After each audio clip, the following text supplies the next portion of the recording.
that's the star of the show today, Saguaro National Park East, and it's a good place to start the tour. So, yeah.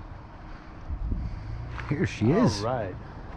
Okay, so we have three very unique things about southern Arizona and Tucson, Maggie, and the star of the show today at Saguaro Park is the saguaro cactus.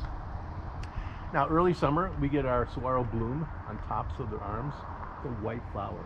It'll bloom at night, and after the flowering, we get that turns into a red fruit. And that red fruit has 2,000 black seeds in it. This cactus in 1916 was a little black seed. In 66, at the 50-year mark of this saguaro, it was a single spire. It just went over the roof line, and when this visitor center went up in 66. And we had the 100-year anniversary of this centennial cactus. It was 100 years old in 2016, so now it's 108 years old. Wow. They get to be 50 plus feet tall, 175 to 200 years old. Wow. The first arm comes in usually, 60, 70 years they get an arm. And that arm starts with a little size of a little tennis ball. It's a ball that just is attached to the side. And my front yard has two spires like this. And my mother-in-law said to me last year, she goes, "James, did you see we have an arm starting?" And it must have been there before. House is 25 years old, but it must have been there, in the front yard. And sure enough, that ball is getting bigger now. And next year you might see it kind of getting oblong, starting to go up. Yeah. And they're only growing in southern Arizona, Sonora, Mexico, and then farthest east side of Southern California. Primarily two reasons. Because of temperature, it's really warm here, although they will start dying off in freezing temperatures. Yeah. But we have two watering periods which really help the saguaro cactus. We'll talk about those. We have, summer monsoon we just came out of last month, and we're about ready to go into winter storm season in probably late November, December, January. Yeah. And that contributes to it. So they go into central Arizona, and by the time you start climbing I-17 towards Flagstaff and you get high enough where the temperature at night gets freezing, all of a sudden they disappear, so it's just in this part of the entire world. Oh, wow. Yeah, so very, very unique. Yeah, this guy, I don't know, about eye level to me is, I just estimate, I don't know, maybe 10, 15 years old. And this little waist-high guy back here. And this is a yucca. It's not in the cactus family. The yucca is a type of succulent, I believe, but it's not the soap dish yucca. We're going to see one of those. That's what the Indians used to get thread material, and it would flake off the ends or the sides of the leaves. And this is a different type of yucca. I don't know what they're showing there. Anyway, let's get back here. Follow me. We'll go through the guard gate, and he just takes our number, so we pay monthly, Brian. Yes, sir. Yeah. Just pull over here. But this is a good vantage point. I've got a couple trivia questions. And since you've been to the Desert Museum, maybe you know the 5 mountain ranges that Tucson is surrounded by. Maggie, can you name any of them? Let's see. I know it's the San Catalinas. Yes, the Catalina's the big front range. We all kind of know that. Okay. Mount Lemmon is the one on top. Okay. And Double M, named after Sarah Lemon. She was the first female white lady that made it to the top hiking up there. Her and John Lemon were botanists from LA, and they were interested in the Sky Islands and what they could see and catalog for new plants and animals. They believe, and since that time, scientists have known that the Sky Islands, what we mean by that is right out of the Sonoran Desert, we have mountains that have, and you learn this over in the Sonoran Desert Museum. I actually didn't go to the Desert Museum. Oh, you didn't? Yeah, just the botanical garden. Botanical garden, Yeah. I gotcha, yes. But there's 5 different biomes when you go up to the top. Okay. We're on the ground floor, which is the Sonoran Desert. Then you get the grasslands, the chaparral, the pine trees, and the deciduous pine trees above that. But anyway, there's as much wildlife in the Sky Islands as any other place in North America and of this side of the world, except for the jungles, Okay. which is kind of crazy. You'd think maybe, but Arizona has that. We're very diverse, but it's really kind of crazy how that works. These mountains, the Rincons, Okay. and the biggest, tallest mountain we can't even see. It's in front of this one here. It's 8,600 feet or 8,650. Is Mica Mountain. To the south, and over there, there's the Santa Rita Mountain, and the left peak there is Mount Wrightson. And that's the highest peak. It's even taller than 9157, which is Mount Lemmon. Mount Wrightson's 9,369, almost 9,400 feet. The mountain's directly west of downtown over there. That's Tucson Mountain. And Sentinel Peak, or A Mountain, where the block A is that's Sentinel Peak. Now those mountains are different. These are folded, metamorphic type rocks like the Rocky Mountains. The Tucson Mountains are volcanic in nature, which is really crazy. Different altogether. And then right north of the Tucson Mountains are the Tortolitas. Rana over there has a small little mountain range. That's the Tortolita. Yeah, so we're about 2,600 foot elevation down in the valley. Tucson down there, and then we're probably 75 feet higher here. We're getting up in the foothills. Yeah. All right, so there's a when you get up on that bend up there, you'll see a yellow yield sign. It's a picture of a biker going. Just walking around. We have two basic tree varieties here. Palo Verde over here on the left. Okay. Verde and Espanol is green, so you have the green bark. Then the other variety is this one on the right side. That's a mesquite with the black bark. And these plants here that look dead, brown beige plants, these are brittle bush. And then when we get good rain, hopefully this winter, March and April, they bloom out like a yellow daisy. So the floor of the desert, if you can see the brown, if that was all yellow, how beautiful that'd be. These cactus are called what? Prickly pear. Exactly. Very good. Yep. One of my rider customers told me that this plant, which is called ocotillo, is not a member of the cactus family either. And so ocotillo will leaf out after a rain, and once it becomes into drought, we don't have rain for a while, it loses its leaves. Me being a Midwest guy from the Minnesota area, I thought, well, it was just something they do in the fall, and the spring we'll get leaves again, but it'll leaf out and lose leaves 4 or 5 times during the year. But in the springtime, they have a flower tassel on the top that's kind of orangish. Yeah, so those are ocotillo. One of the only straight things that grows in the desert, besides saguaros that grow pretty much straight up too. At the end of this drive or sidewalk it's staghorn cholla. It looks like a staghorn. What's a cholla? Cholla, C-H-O-L-L, in Espanol is like a Y, cholla. Cholla is just a varieties of cholla. We have teddy bear cholla, which have short arms with needles that reflect light. They look like a little teddy bear, like some of those over there. You kind of see in the distance. Grapefruit chain cholla that kind of hang down, look like fruit, like grapes, different types of cholla. Yeah. Now our 2 wet seasons I have mentioned, we just came out of summer monsoon mid-June through into September. We get 60% of our precipitation. So of the 12 inches, 5 or 6, 7 inches are from summer monsoon. So from the Pacific and the Gulf of California, we do get some southerly flow in through southern Arizona, and making thunderstorms will come up in the afternoon. The morning will look like this. We'll get afternoon. They dump our moisture and rain in the form of a typical thunderstorm, and then they go away. The next day it's like this again in the morning. The other 40% come in the winter storms. So from the Gulf of Alaska and the west coast of the U.S. and California,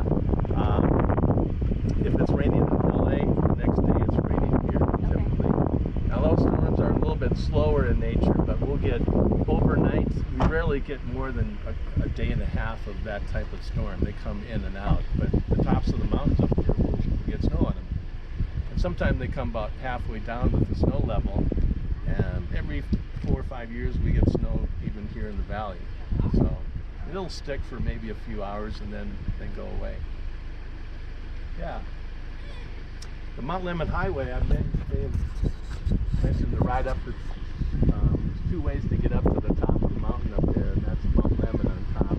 You see the roadway kind of going left to right, ascending. That's Mount Lemmon Highway. And like Brian had mentioned, you go around the corner there and start climbing above 4,000 feet, like Molino Basin, the Molino campground area. All of a sudden, the saguaros just go away. Yeah. And then 20 minutes later on the drive, you'll see pine tree.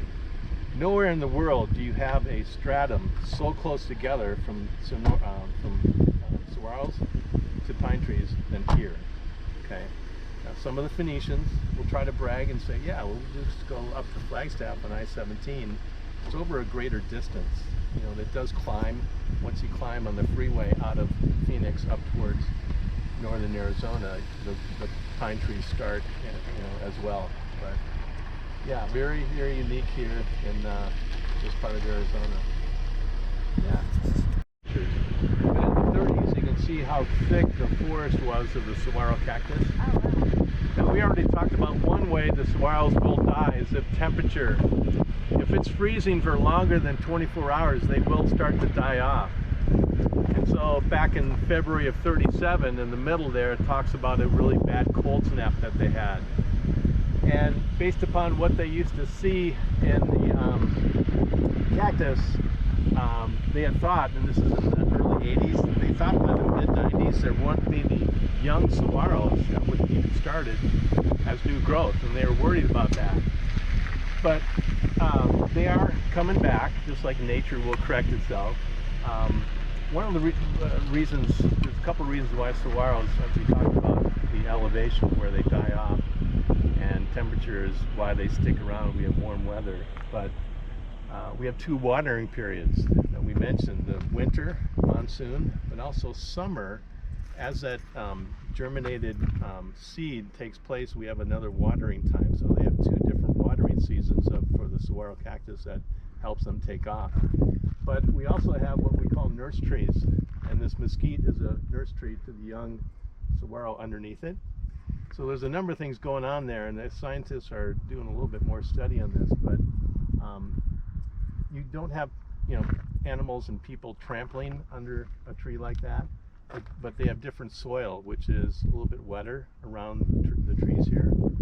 But it's also sheltering from the hot sun the young saguaros. They grow differently on that south side, and once this tree will get overgrown, it'll die off, and then just like these 2 juveniles over here, we'll have a single spiral, and now they're getting into adult age. Until they hit year 60 or year 70, they'll get an arm. But just like we need our young, we need our mothers when we're infants and toddlers to grow as a nurse tree.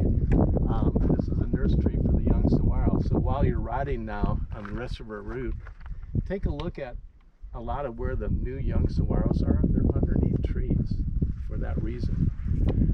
I've had some people say, well, James, one place is in the very corner at mile 0 where the road starts, climbing up. There's a bunch of saguaros without any nurse trees. And on the base of a mountain, Sentinel Peak, in the park there, you'll see a bunch of saguaros on the hillside.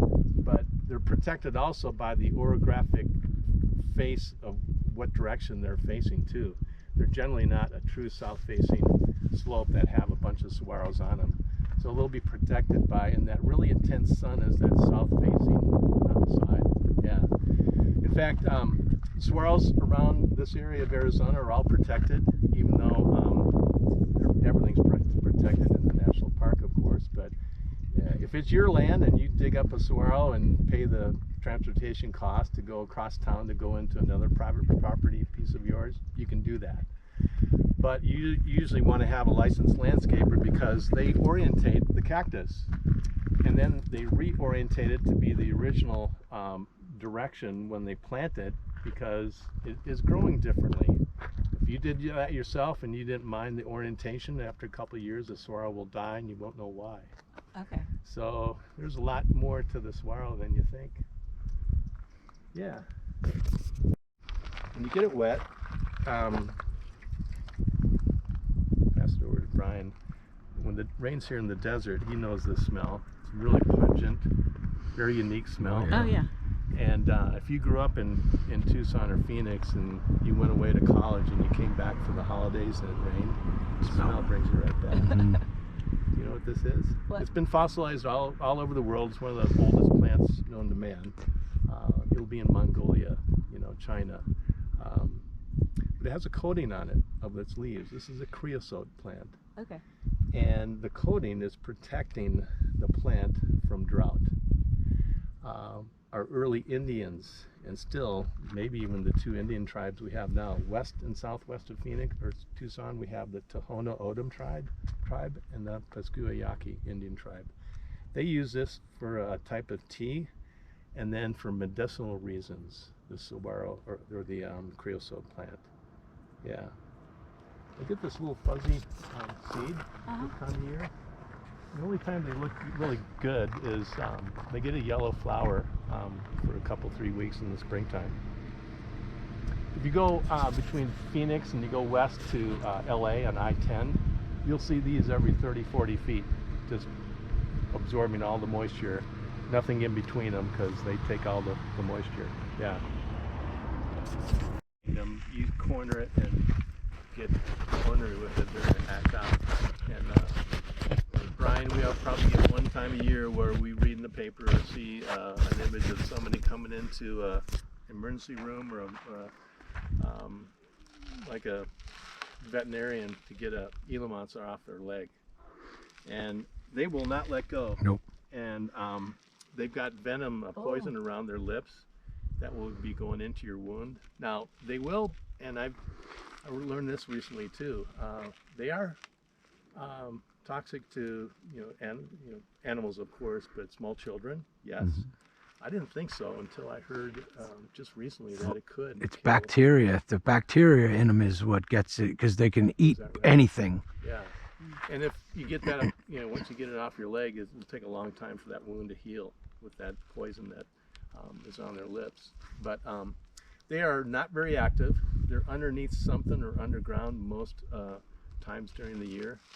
But they will come out and get the quail eggs, is what they mostly dine on. And but they have a big fatty tail, and so the tail itself is what they use to burn energy while they're underground, because they're not very active. They're only active this time of year. The last few months when it's hot, they'll be up on the surface of the earth and looking for quail eggs. And I'm getting it mixed up now. I just learned this recently. Tortoise, I think it's either tortoise, I gotta check with the ranger now today, or Gila monster that exclusively dine on quail eggs. Maybe it's the tortoise. Probably a lot of right. quail out here. Gambill quail, G-A-M-B-I-L, Gambill quail. You'll see mama with young quail just walking around the desert, right? So what else do we have? We have coyotes, right? Dusk and dawn. They use the dry washes as little highways to come into Tucson and feed at night. You got more critters and rabbits and stuff around golf courses and watered properties like that. If you see a roadrunner, usually the lead rider on our trip, you'll see a roadrunner going across the road. They'll swoop into the tree and swoop down from a tree. I never really see them flying. They're not a really flying bird, but they're pretty tall. And you seen them out here yet? I saw one yesterday when I was going up to Kit Peak. Yes, yeah. They're pretty tall. They usually are after lizards. This is lizard season when it's hot. They're always looking at trying to get them. They're quick and they can catch lizards. My dog seems to think he can catch lizards, but he can't. But have you ever seen, and I saw a Discovery Channel special on how they kill snakes. I don't like snakes. I don't mind spiders, but they'll go around the tail end of a snake, grab it really quick, and then and they're pretty tall birds. They can be like this tall. they'll take that snake and whip it around. The centrifugal force will cause that head to slam to the ground, and they get knocked out or killed. They'll do it again and again until it's dead. Then he starts eating it. Wow.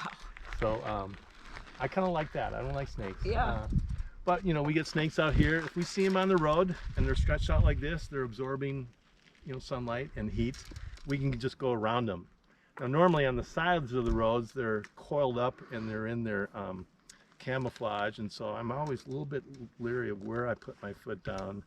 You just never know where they are. We're in their habitat, you know. But again, if you don't act out towards them, they're going to leave you alone. You know, they're more scared of you. So we get the diamondbacks out here, but we have all kinds of other snakes. Coach whip I've seen out here, 2 of them, a black one, and they're really long, and but they will stick their head up about a foot off the ground to see if something's coming. And on the loop, I saw one on the side of the loop. It was a pink, almost iridescent pink. Wow. I thought it was a little like crime tape, or you know, like do not enter type tape, and it was kind of flapping in the wing. It was whipping around, going back into the bush. Yeah. But let's see, what else do we have? So if you see a coyote and a roadrunner in the same bike ride, you have good luck for the rest of the week. Okay. Just like watch out. Sometimes the roadrunner is trying to drop a 500-pound rock on top of the coyote. We get bobcat, and then higher up in the mountain line. And I thought it was just the U of A mascot, but when I moved down here, people see bobcat all over the place. And our neighbors had saw one with 2 young. Mama had just hung out in the backyard by the pool. If you have a water feature or a bird bath, they're looking for water this time of year too, you know.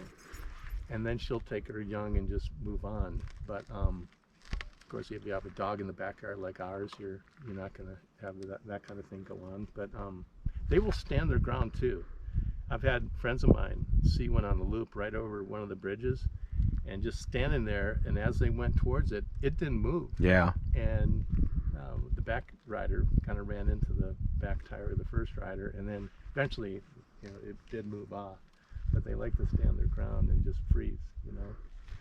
We see up in the air, we see hawks. Lots of hawks, eagles. Cooper's hawk, red tail. Eagles, golden eagles. Harris hawks. The Harris hawks, I saw another Discovery show where they hunt in packs of 7. One will get, let's say, a jackrabbit, you know, running.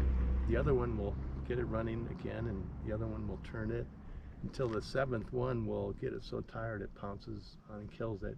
But then it's the only bird of prey that will share in that kill. So that's a Harris hawk. They look like eagles. They're kind of brownish with a little bit of cream color trim. If you see, and sometimes I think they're Harris hawks, but the dead giveaway on the turkey vulture, you might see 3 or 4 of those soaring up in the air. But every once in a while, when they soar, they have kind of a drunken correction. They don't soar like a regular eagle does, you know. So those are turkey vultures. You might see those. You'll see Harris hawks on top of telephone poles very often. Oh, spiders. Yeah, lots of spiders. If you have a big spider, like a tarantula, in your garage or your shed, you want to keep them in there. Don't kill them. First of all, if there's one crawling here, you can let it go right in your arm and your hand and pick it up. It won't bite you, unless you really antagonize it. But they will kill and dine on these scorpions, which are a nuisance. And my wife has been bitten on the top of her foot a few years back. It's like a bee sting times 10, she said. Yeah. And when we get Truly Nolan coming by for pest control, it's not for, you know, cockroach. A little bit about this guy. It looks like mistletoe because it is. It's desert mistletoe. And we'll show you the culprit on what the phainopepla bird, which is a black cardinal, is the one that is spreading the seeds around. So as he excretes that out of his body, the little red fruit, inside there will be a seed. And so it's naturally fertilized, and if it lands on plant material like a leaflet and gets enough water, like if you know what mistletoe and how that grows, it'll just start growing. So this is desert mistletoe. You'll get more of the red berries.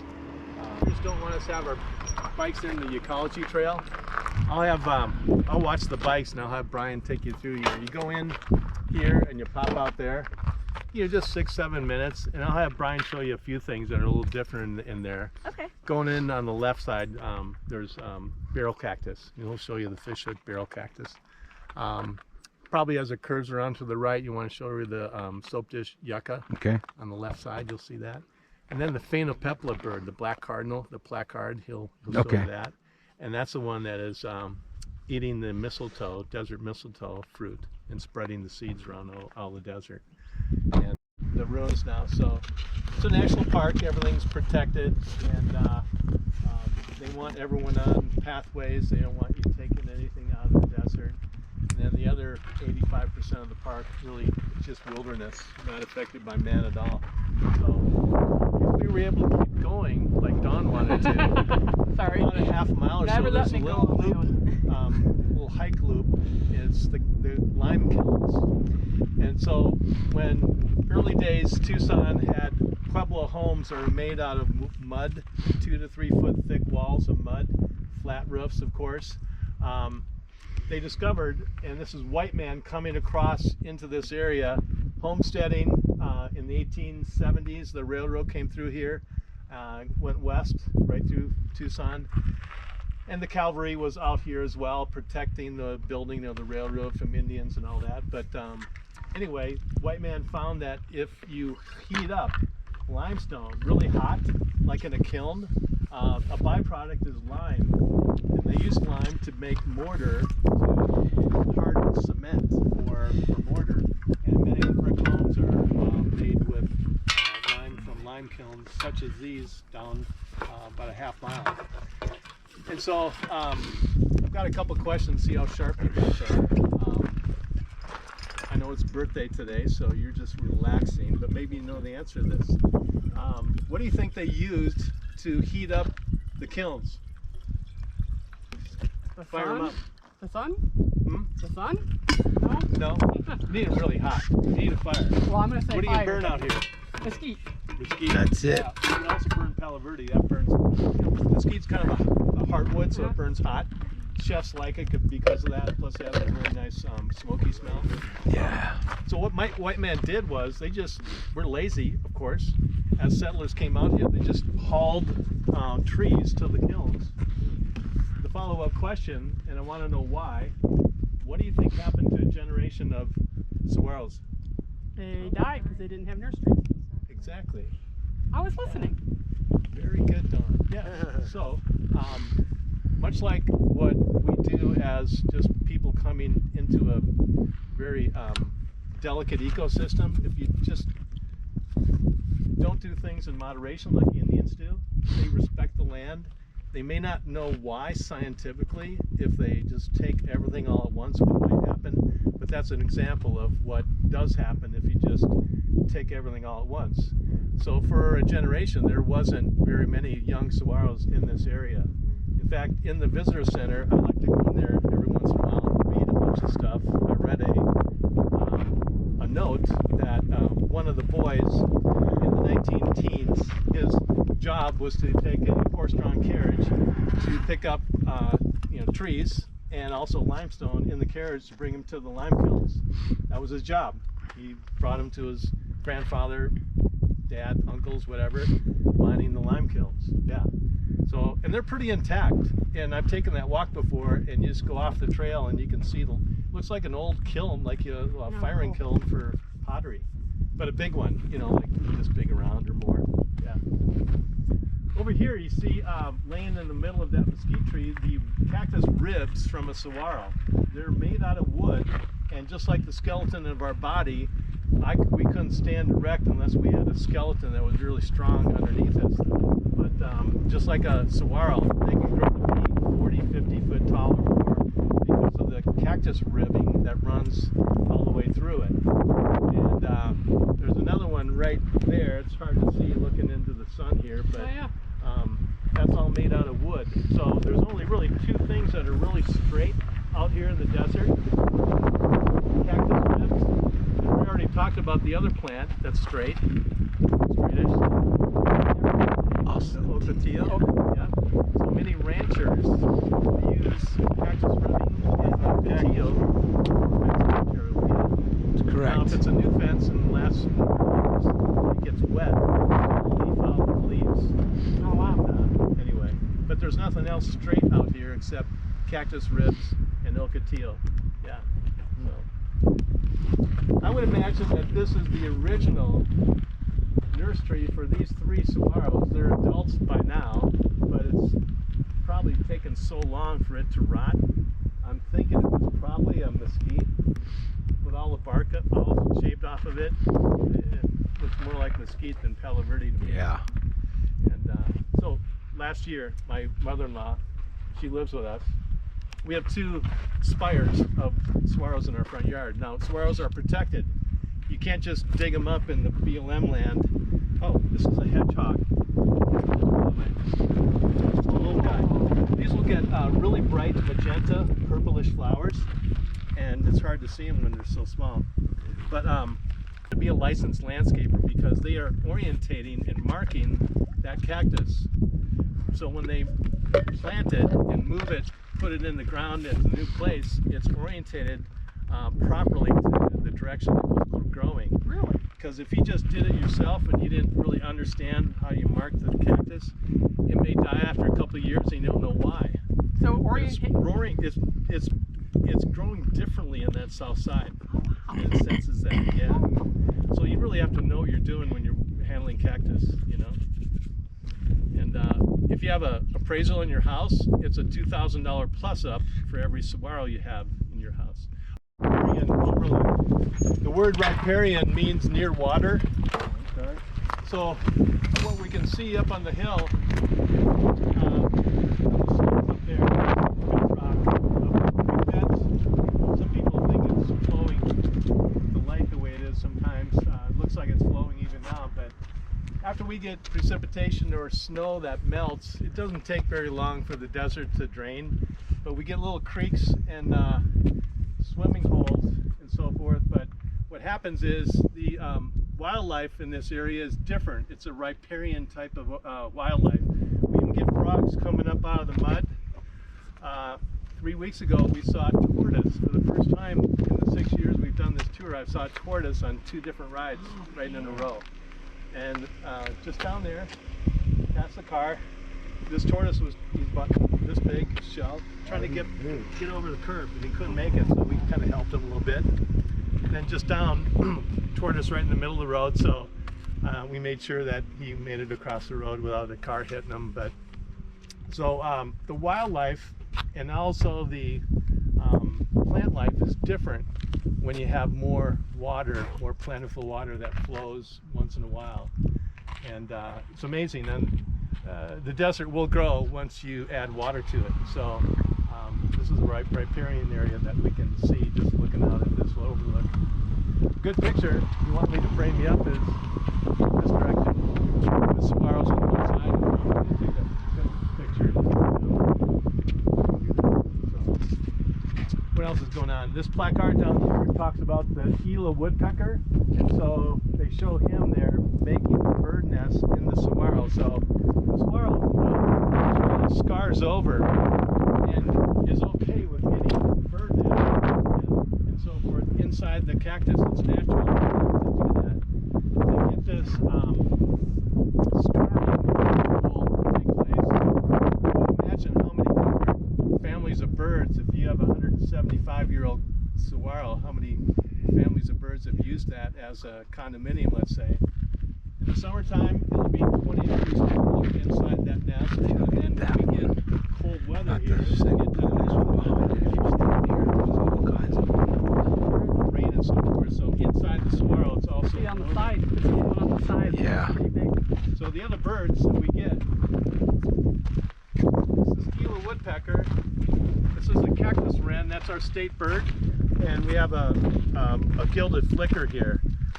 This is an elf owl. It's a little small owl. They will fit inside this bird nest. Little tiny elf owl, they call them. Now the Mexican spotted owls, they're very up in the forest on top of Mount Lemmon. They are endangered, and they really look after that particular breed of spotted owl. That no mountain biking, no hiking during the mating season up there near Mount Lemmon.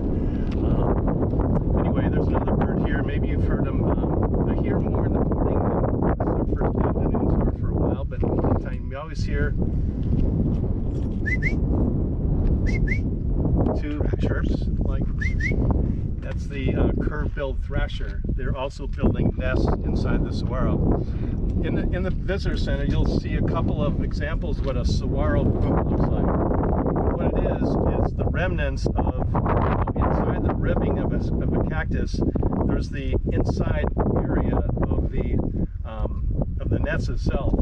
There's a natural resin that gets emitted from the scarring of the saguaro, so it hardens. It becomes like it's a boot. It's kind of shaped like a boot, but it's the inner nest inside the saguaro. Oh, wow. And they're very rare because you come upon them, and people like to take them if they see them. But and there is a lot of water inside a mature saguaro. There's about 200 gallons of water, but it's not like most of the time where you can just drill a hole and it comes out. No, you got to find the place where the water is at. But usually it's just the flesh itself, or just so packed full of just juice. Very, very heavy too. Now these guys, I didn't know it, but we moved down from Chandler. We had been up in Phoenix for a while. About 6 in the morning, in probably April, May, sometimes June. They're rat-a-tat-tat on top of your chimney, the metal spark arrestor. At first I didn't know what it was. What's this machine gun sound, that noise? Went outside the yard, I looked up, I see this bird, this woodpecker, pecking away at the metal part. Now, it's probably a mating call, it's mating season in spring. And I was wondering, what's this bird doing? Is he sharpening his beak or something, You also. So that's the, and we also have the big great horned owls that are really tall, and you can hear them hooting, even if you're inside your house and you got the TV on, you can hear this hoot owl outside, this big great horned. They're all over the U.S., but they also are in the desert here too. But trailer, and look for ocotillo, and there's going to be limestone nearby. So now out of the rock on the right side of the road going up here, you'll see saguaros growing out of the rock. How plants do that, I'll never know, especially saguaros as heavy as they are. But they have a root system that are pretty shallow, about as tall as they are going outwards, with only one single taproot.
dangerous unless you know corner them, especially mom and they're young, and they don't have really good eyesight. But you know the males are pretty big. They're like this high, this long. I've seen them like one or two at a time, like in the middle of the road. I thought it was at first it's a coyote, but it was just kind of slowly going across the road when I was biking one time. So you see them just out by themselves, but mostly they're in big groups. So, but they have good sense of smell, and they're eating all the soft tissue plants and fruit, everything that's 2 feet off the ground. Of course, we have the scorpion. These little guys, little squirrels, they almost remind me of little miniature prairie dogs, and they'll be up on top of the ground in the middle of the afternoon in 110-degree heat, but they'll be up for about 20 seconds and then they go down underground, because underground 3 feet it's the same temperature year-round. It's about 65 degrees, and they flourish during the middle of the summer. You see them out and about, but they go down underground every so many minutes. And so one of you guys, if you want, there's a really good little vantage point. Go up to the saddle. It's only spent about 7-8 minutes at the most here, and I'll watch the bike. Jojoba, and you ladies may know of it as an ingredient in moisturizers and lotions. There's a brown nut that they squeeze and get these out of. Back in the old days, it was primarily whale oil. And back in the Carter administration, he made a big deal about making a fortune over jojoba plantations. In fact, if you go Interstate 8 to San Diego and you get to Yuma, before you get to the sand dunes, if you look back from the car going westerly, you'll see rows upon rows of jojoba. And back in the day when they planted that. Nice. So kind of like CBD oil now, where people trying to make some money on it, whatever. But it's all over the place. We have it in our front yard, but that's what jojoba looks like. All right, we're gonna go next section. Up on top of that little knoll, I'll give you a view to the west. It might be a little bit hard to see in the sun here, but then I'll show you something pretty cool when we hit the stop sign. We're going to go left. So, follow me.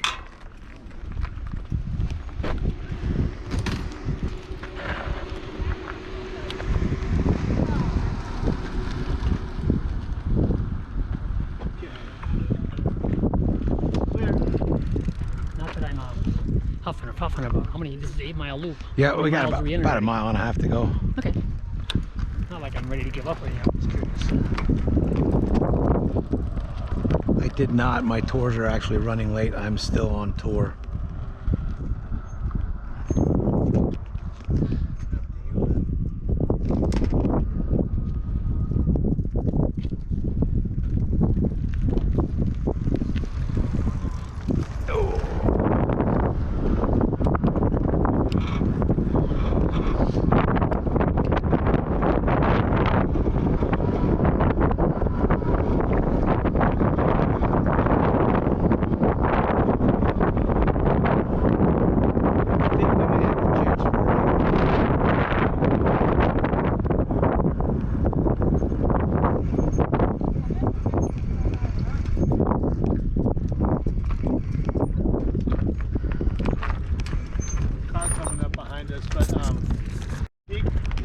On the afternoon rides. In the morning we can see the Block A, and if you look sideline just roughly west of town, about halfway up, you can kind of make out the white Block A, and just the history of that. It's 70 foot tall. In the 19-teens, one of the engineering students at U of A thought it'd be a good idea to make a Block A out of the basalt rock and then paint it, and it takes about 300 gallons of paint to paint that. So every year they paint it different color. Homecoming week, like this week, they light it up at night. And I don't know if that's all week here, maybe tonight, tomorrow night. It'll be lit up, so you might want to see if it's lit up tonight. And it's where? Sentinel Peak. It's hard to see from here. With the light, the sun on the other side lights it up. But it's halfway up that mountain. So Sentinel Peak was the main mountain. So in the 1600s, we had lots of visitors here.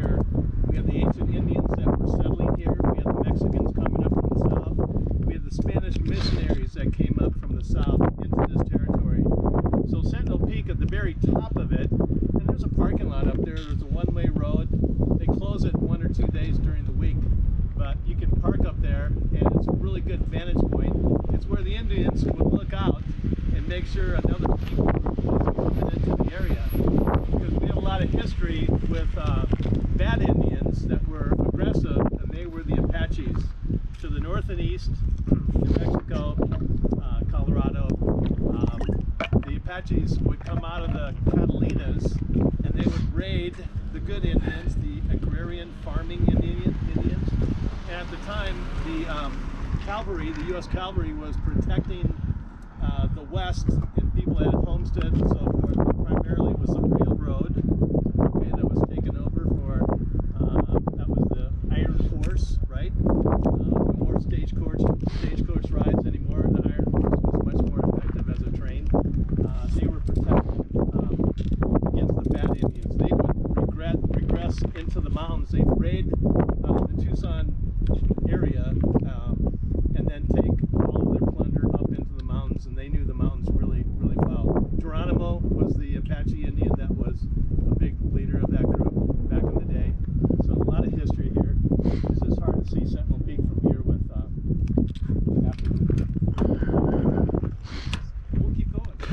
When you get down to the stop sign, we're going to go left, and I'll show you some right up the road. But it's two-way traffic. When you see the going to and from the picnic area, we'll be in two-way traffic the rest of the way. Be advised.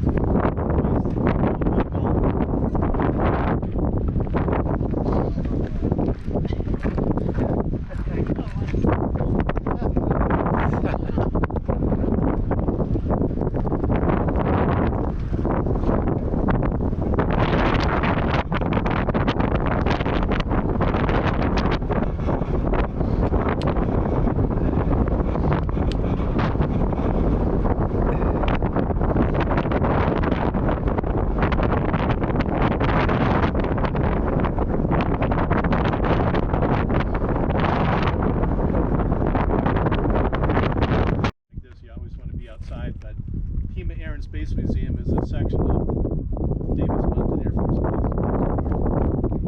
But I read in the paper, when you climb out of here and we look to your right, you'll see the picnic area down here. Coverings over shading the picnic tables. 3 or 4 of them are curved. They're not flat like wood. What they did is they repurposed Bombay doors from a B-17. Ah, cool. And they're using them for the coverings of the picnic tables, which I thought was a great idea. They're not going to break down. They're made of aluminum. So anyway, you can pick that out when you look down upon the picnic area when we climb out of here. All right, let's go. So you got plans for tonight already? We make a turn and Hey. go out to the main road. It's two-way traffic. Nightlife. So we're going to go past the south entrance of the Cactus Forest Trail, where we were with the Cactus Shack. That's where we would have came out. Oh. So we have one more overlook. In about 10 minutes, we'll approach 2.5 hours. I want to respect your guys' time. I know we got a late start, but we have one more overlook left.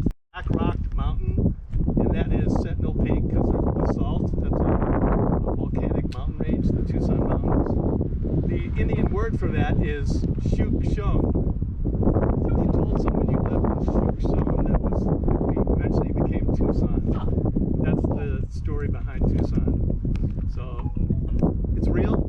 Not that I know. Now we have 2 tribes west and southwest of town as Indian reservations: the Tohono O'odham tribe and the Pascua Yaqui tribe. Yeah, so we still have original Indians from the early Hohokam Indians, and